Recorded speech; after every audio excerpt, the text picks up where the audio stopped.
السلام علیکم ناظرین، زه ستاسو سره د خپل کور فاونډیشن کم چې د یتیمانو د سوات یو مشهوره اداره ده او په دې اداره کې بې انتها مطلب دا د بچو خدمت کیږي، په هغې کې هاسټل دی، د هغو تربیت دی، هغو ته د سملاستو ټول سهولیات چې کوم دي هغو ته میلاویږي.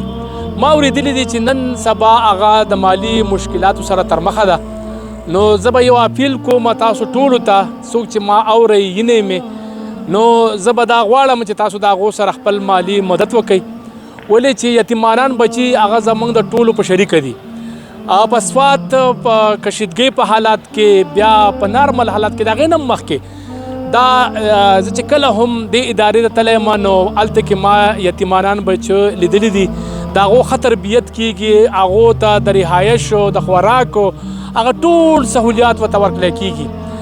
او په موږ په تمام خلکو باندې دا یو ذمهداري ده چې موږ د خپلو بچو ښه تربیت وکړو.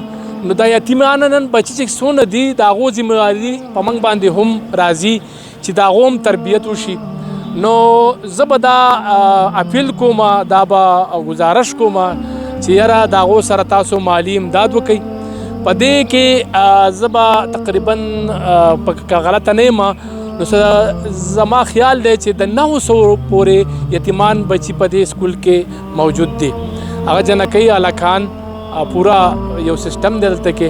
د دې سکول نه مطلب ډاکټران جوړ شوي دي، د دې سکول نه مطلب دا ډېر خلک تی لکه هلکان تی وتي دي سټوډنټان، او هغه په ښه پوسټونو باندې دي. نو زه دا غواړم چې نور زمونږ څومره بچي دي، یتیمانان دي، هغه هم ښه په تعلیم حاصل کړي او په ښه ودو باندې لاړ شي. په هغې کې به ستاسو حصې، ستاسو به یو صدقه جاریه. هغه خپل کور فاونډیشن دا یو داسې اداره ده چې په دې باندې د سوات خلک او موږ ټول په اعتماد کوو. دا په منګوره مکان باغ کې واقع ده او تاسو زما شاته کتی هم شئ چې هغه بالکل دا بلډینګ ولاړ دی، د دې نه علاوه د جنکو هم دی.